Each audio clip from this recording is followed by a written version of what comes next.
Hey there friends, Dave Paulides, Canada Missing Project, copyrighted edition for our video channel. Thanks for being here. This is a missing person segment. And a couple of things. There have been some unusual cases this summer of missing people that I've covered. And I constantly get emails and notifications from people saying, hey Dave, would you cover this case? Would you cover that case? All right. Please listen. You're looking at a screen right now. On the bottom left of the screen, there's going to be a couple of bold things below. One of them is going to be videos. If you click on videos, that'll take you to 550 of the videos I've made in the last several years about missing people. Your case is probably there. 95% of all the cases people sent me, we've already done a video about them. And other people have copied them, etc.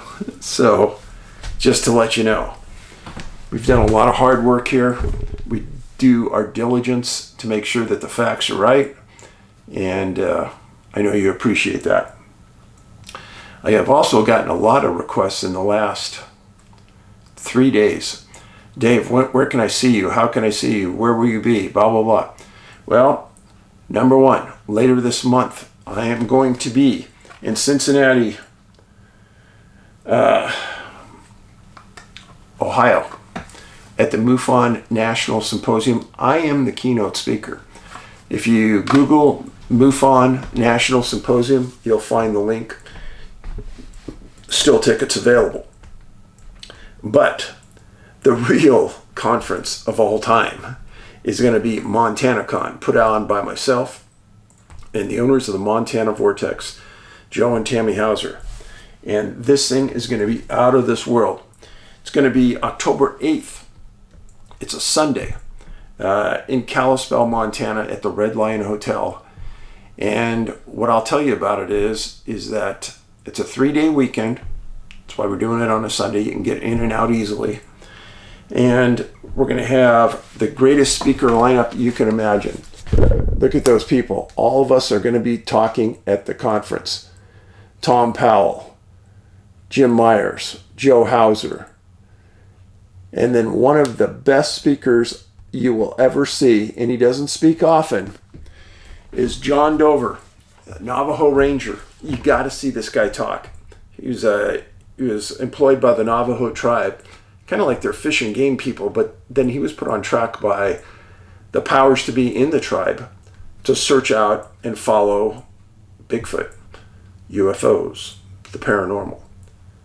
John is a retired lieutenant for the Navajo tribe, and his credibility is unbelievable, and we were lucky to get him to talk.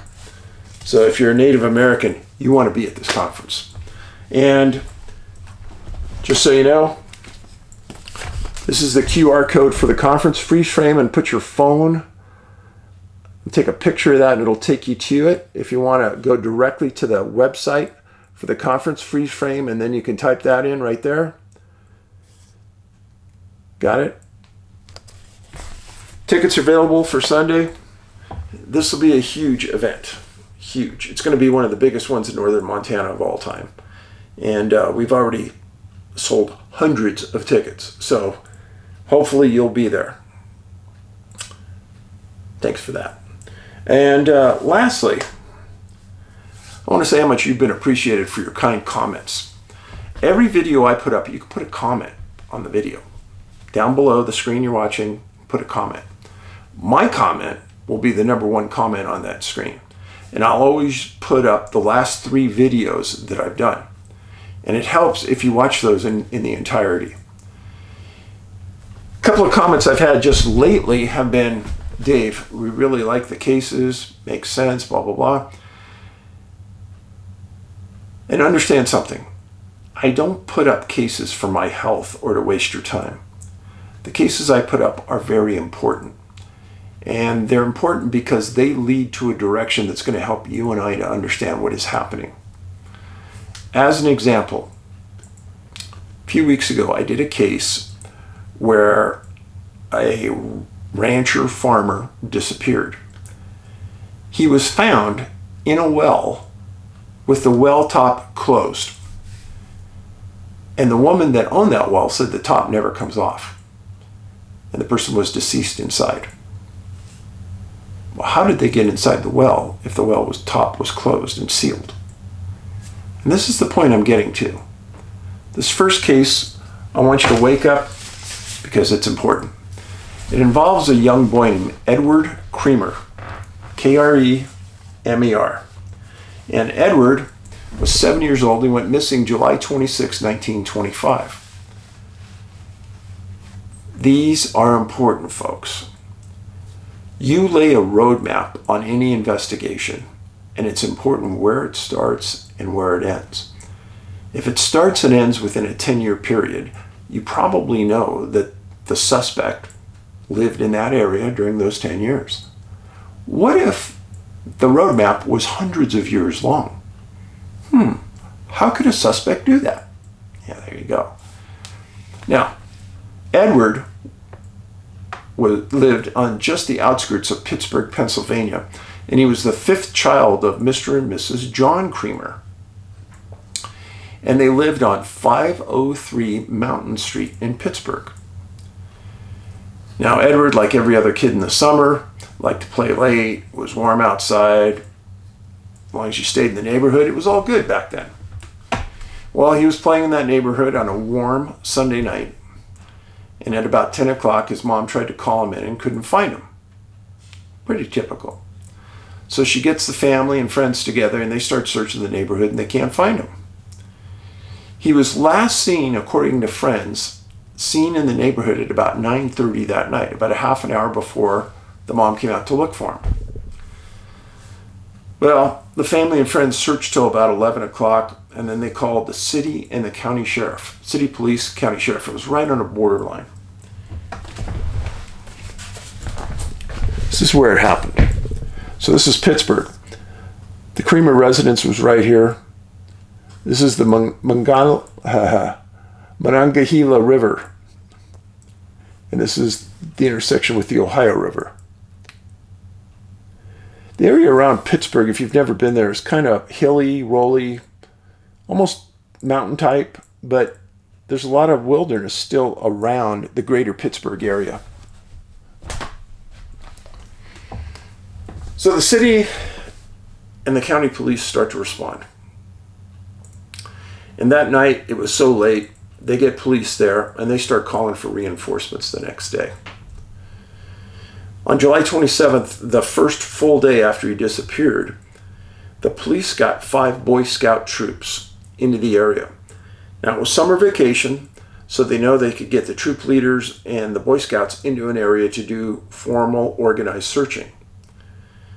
And some of the police had contacts to the Boy Scouts, so it helped getting them there easily. And then the detectives started to come in, and they started to interview neighbors, friends, parents, his boyfriends that he was playing with. And they confined the search area, as they should have, to that radius of 2 miles from where he was last seen.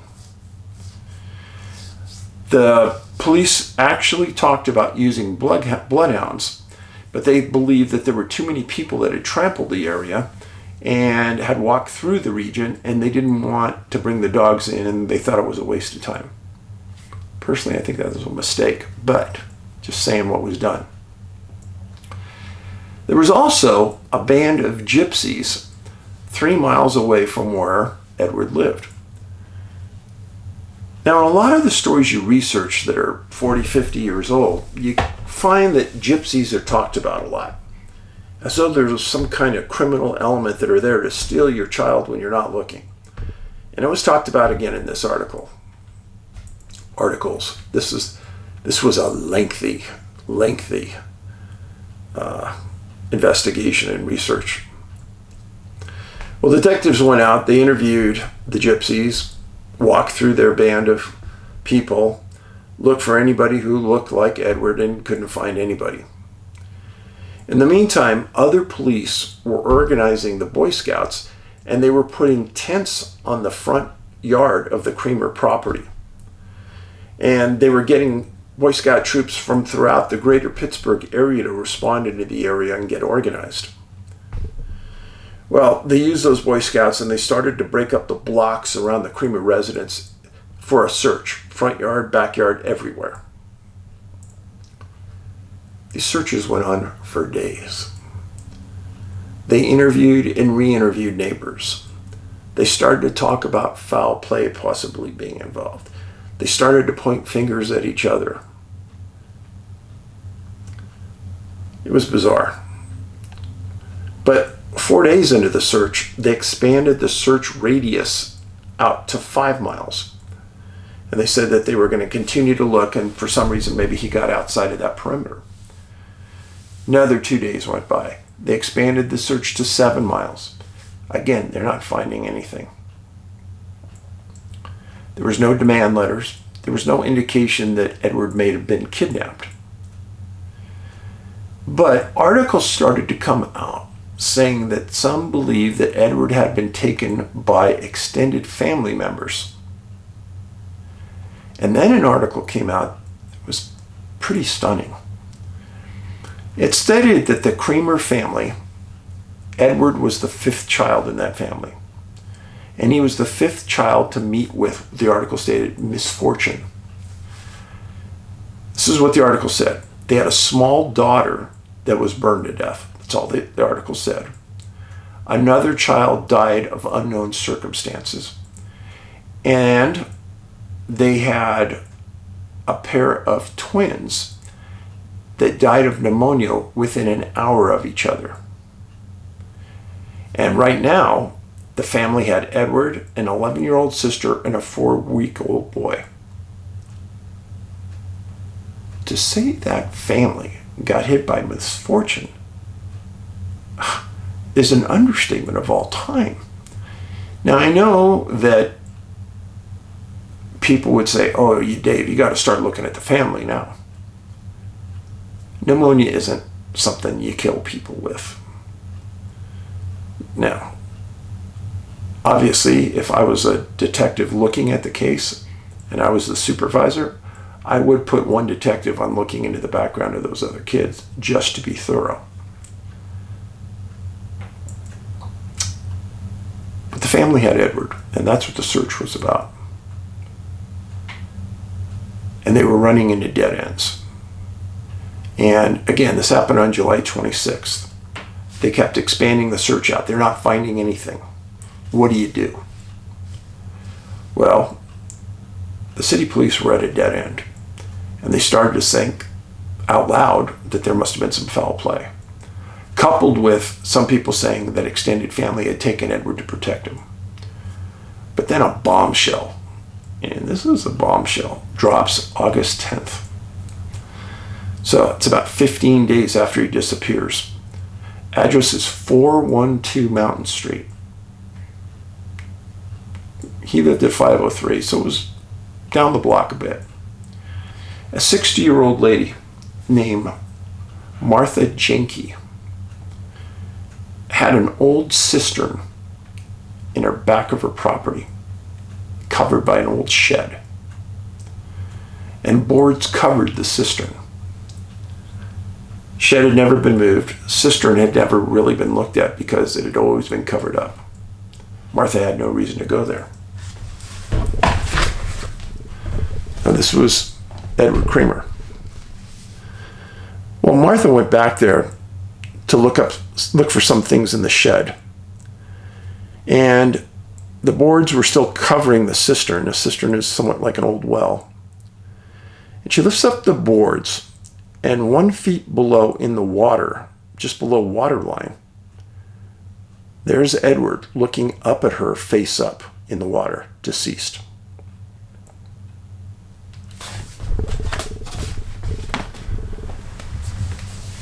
Needless to say, I'm sure that Martha was stunned beyond belief. She calls the police. They respond. They call Mrs. Kremer. She responds. And Mrs. Kremer identifies the body as Edward's. Now remember, I started this segment telling you about a farmer rancher that disappeared, was found in a well that was covered. and he was deceased inside. Now you have a second case of a young boy being found in a well that was covered and never opened, and nobody ever went in there, and the doors to the shed were closed. Think about that. So the coroner came out, they recovered the body, and the coroner did an autopsy and said that it was death by asphyxia. And he said probably he drowned. Now, many police, after this coroner's jury, still believe there was foul play involved. Now, on September 12th of that same year, they held a coroner's jury. The coroner's jury is somewhat like a criminal jury in that they get people from the community to listen to the evidence from the police, the evidence from the coroner, and they make a recommendation. Foul play, murder, accidental, unknown. Well, this coroner's jury ruled it was accidental death, which is what the jury did in the case I told you earlier about the farmer. And I read both these cases twice, and I ask you, how could this have happened accidentally if the boards were never moved? You can't get into the well unless the boards were moved. If the boards are moved and you're in the well, you can't place the boards back over you because you're way down in the well. You get what I'm saying? So how is this all happening? I want you to be a critical thinker about this. There's been many cases that I've talked about in the last several years that involved people found in water. None of these cases involved vagrants, druggies, criminals. No, these are all good people in the community. And they're found in circumstances that defy logic. And they defy my understanding of them.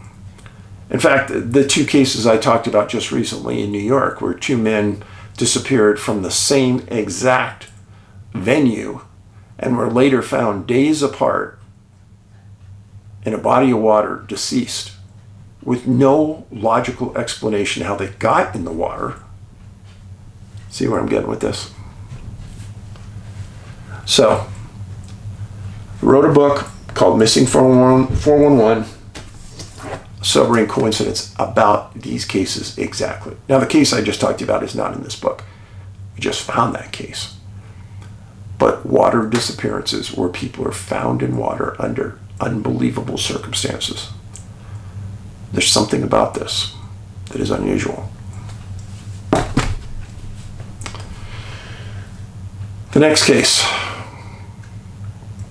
involves a boy who disappears from a small farm outside of North Judson, Indiana. Now, the location of this is a little bit interesting to me. Here's Chicago. The location of the farm is right here. Very, very rural area out here. His dad used to work in Chicago. They moved out here to get away from the city. His name was Louis Natzat. 3 years old, missing August 13th, 1925. Realized just a few months after Edward. Disappeared at 10 a.m.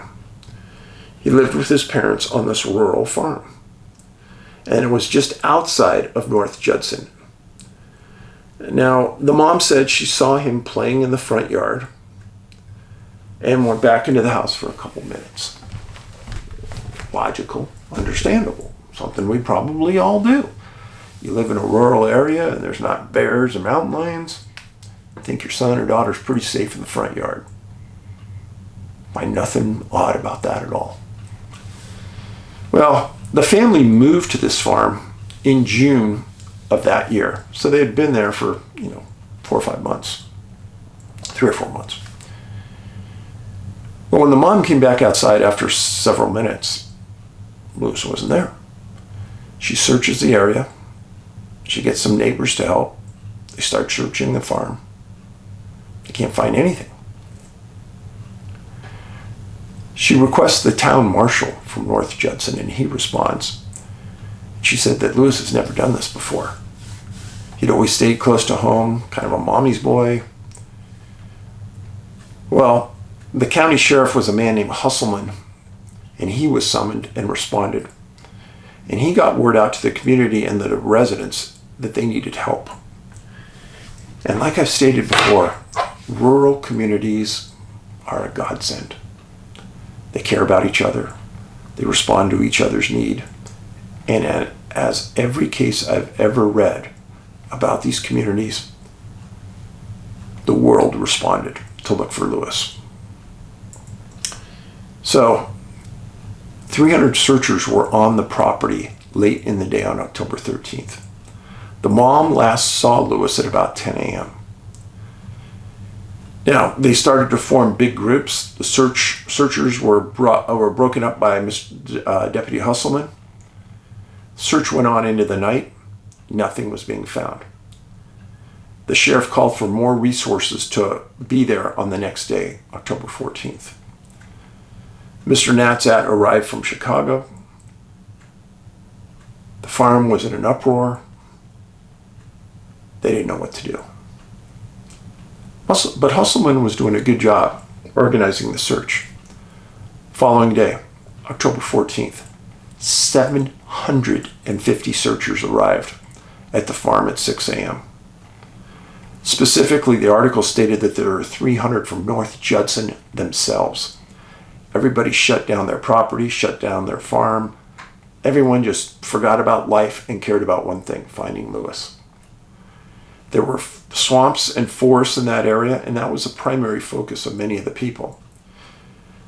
And in fact, Knox County and North Judson schools were closed on the 14th so that all the students could participate in the searches.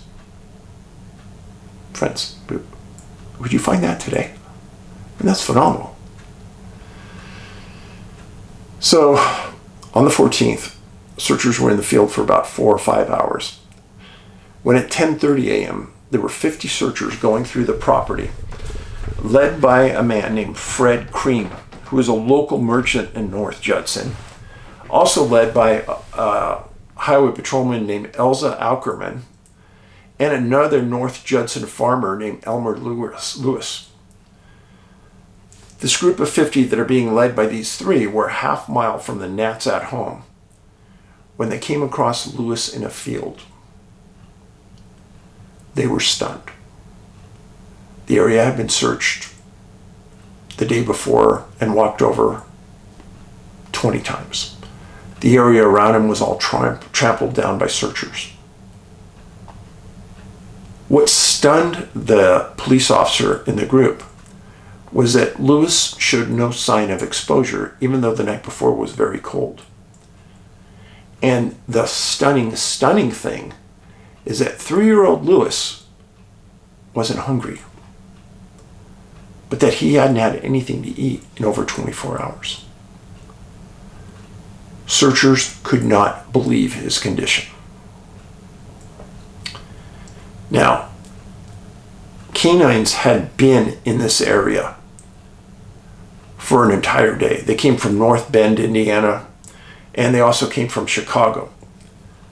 Canines did not find Lewis. Why is this important? Canines follow a scent trail, or they'll pick up a scent by the way the wind's blowing, let's say. But when the canines start at somebody's house, they're given some clothing, a pillow, something that the person has close contact with, and then they'll follow. If there's no scent trail from the house to where he went, the canines can't follow it. And you get why this case is so odd. Searchers couldn't believe that he was there, number one. Number two, they couldn't believe that he wasn't found the day before. Number three, nobody could understand why canines didn't find him. Now, the parents were interviewed. Mr. and Mrs. Natzat stated that they believed that their boy had been kidnapped and then returned. Put on your critical thinking missing 411 hat right now. There were close to 1,000 searchers in this area from just hours after Lewis disappeared to the time he was found. Close to 1,000. He's found within a half mile of where he disappeared. If somebody kidnapped Lewis under traditional kidnapping circumstances, you'd have to bring him back. If you took him, you have to bring him back. What's the risk in that? Somebody being seen with Lewis, bringing him back? It's a pretty high risk when you have 1,000 people covering that area. There were too many searchers in that area to bring that boy back and not be seen. But where was Lewis for 24 hours? That's a key point in all of the cases I talked to you about. A lot of times, you can't decisively say that the person wasn't there for that period of time. In this case, you can. The area around where he was found was all trampled down, searched numerous times. He was not there. And then the circumstances behind him being there, no exposure and not hungry. And why didn't canines follow him from the house? Well, I just explained to you why. And why wouldn't the boy have responded to the calls from searchers the day before? Hundreds of them were calling his name. His parents were out there looking for him, calling his name. Why didn't he respond to the calls? I think if you've been following the Canine Missing Project and Missing 411 long enough, you understand. The boy couldn't have been there. Lewis could not have been there. Something else happened here. There's been so many times where people have disappeared and were later found in the area that was previously searched. It's beyond reproach. So many times where canines have been put on a scent trail and they can't pick up a scent. Again, I've said this hundreds of times. I was on a SWAT team. Canines were assigned to our team. I cannot remember one time where we used canines to search for somebody and they did not find the body or did not find the suspect we were looking for. Ever. So, in the hundreds of times now I have told you that they bring in canines and canines can't pick up a scent, that cannot make sense. So the profile points. Young boy found within the original search parameters, which would have been 2 miles for Lewis. He's found in an area previously searched dozens of times. Canines can't find the body. He's found in an area where there's swamps and bogs, but he's not in them. He's not hungry. He shows no signs of exposure. This is overwhelming. This is an important case. Now, if you're new to Missing 411 and you're new to the video here, you may have a difficult time understanding the importance of what I've just said. But trust me about this. This is a key case. It's one that's never been talked about, never been presented in the news or on other channels. I'm sure it'll get a lot of press now because I talked about it. But the Edward Kremer case and the Natzat case stand alone as a very unusual cases that stand up to the Missing 411 criteria. And if you've watched me for the last several weeks, you will know that the Kremer case is almost an exact match in circumstances to the farmer that's found in the well. Covered, both deceased. How can this happen? Unless there's extremely unusual conditions. Now, thank you for being here. Please remember to be nice to your neighbors, be nice to the people you live around. Smiles cost nothing, right? If Huck was here, she'd be giving you a big smile. She's out in the other room sleeping. And If you see somebody who needs some help out there in society, stop and help. It'll make you feel good, but it will help somebody else that's really in need. So, I hope you're having a good summer. If the good Lord is willing, I'll be back soon, and I'll give you another edition of Missing 411. Paulides out.